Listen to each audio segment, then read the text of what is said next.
Selamat pagi, siang, sore, malam. Di sini saya sebagai Kelvin Alexander dengan NIM 1218043 akan mempresentasikan tentang UTS Business Analytics. Di sini saya memilih untuk mempresentasikan kondisi umum. Yang pertama, untuk pada develop ekonomis, saya memilih 4 negara tersebut dikarenakan 4 negara tersebut sudah termasuk negara yang secara ekonomisnya sudah berkembang. Yang dimana untuk GDP per kapitanya pada negara Norway dia memiliki nilai 106.155 yang memiliki nilai tertinggi. Lalu untuk skor readingnya tersendiri untuk negara United States dia memiliki angka yang paling besar.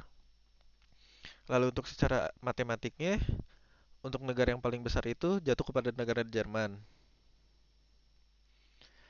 Lalu untuk secara ekonomis in transition saya memilih 4 negara ini dikarenakan banyak perubahan dari 4 negara tersebut, yang dimana untuk nilai-nilai skor readingnya jatuh kepada negara Poland yang memiliki angka poin sekitar 489. Lalu untuk yang matematiknya jatuh kepada negara Nolan juga dikarenakan poinnya 489 juga. Lalu untuk developing economies, saya memilih 4 negara tersebut dikarenakan negara tersebut sedang berkembang secara poin. Untuk nilai membacanya sendiri, nilai Brazil mendapatkan 410 poin sebagai nilainya yang paling tertinggi dari 4 negara tersebut. Sedangkan untuk terendahnya tersendiri jatuh kepada negara Philippines.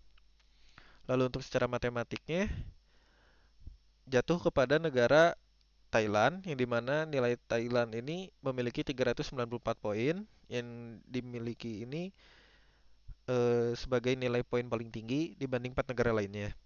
Sedangkan yang paling rendahnya tersendiri jatuh kepada negara Philippines. Lalu untuk yang kelompokan ekonominya, saya memilih pola tersebut dikarenakan untuk memudahkan identifikasi tren dalam masing-masing kelompok. Lalu menunjukkan variasi yang lebih detail dalam setiap kategori ekonomi, lalu memperlihatkan clustering yang mungkin tidak terlihat jika digabung. Lalu untuk perbandingan yang lebih akuratnya, setiap kelompok ekonomi memiliki karakteristik dan tantangan berbeda. Untuk range GDP dan skor PISA yang berbeda antar kelompok. Lalu memungkinkan analisis yang lebih fokus pada konteks masing-masing kelompok. Lalu yang ketiga, ada implikasi kebijakan membantu mengidentifikasi best practice dalam setiap kategori. Ada juga memudahkan perumusan rekomendasi yang lebih spesifik dan kontekstual.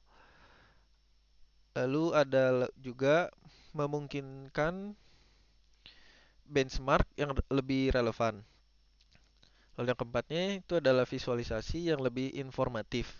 Dengan skala yang lebih sesuai untuk setiap kelompok, detail data lebih mudah dibaca, perbandingan antar skor membaca dan matematik lebih jelas. Lalu untuk hubungan skor PISA dengan GDP, yang pertama itu untuk membacanya, terdapat kolerasi positif antar skor PISA membaca dengan GDP per kapita. Ada juga negara-negara develop ekonomis umumnya memiliki skor di atas 480. Lalu untuk economies in transition menunjukkan variasi skor yang dimana skornya ini sekitar 400 hingga 480 poin.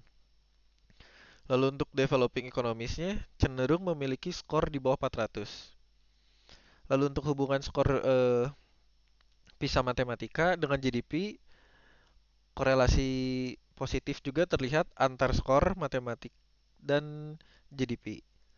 Lalu untuk develop ekonomis memimpin dengan skor rata-rata di atas 470. Lalu untuk GAP-nya yang signifikan terlihat antar develop dan developing economies. Lalu yang terakhir ada economies in transition menunjukkan tren peningkatan yang positif. Jadi kesimpulannya terdapat korelasi kuat antara kondisi ekonomi GDP dengan performa pendidikan.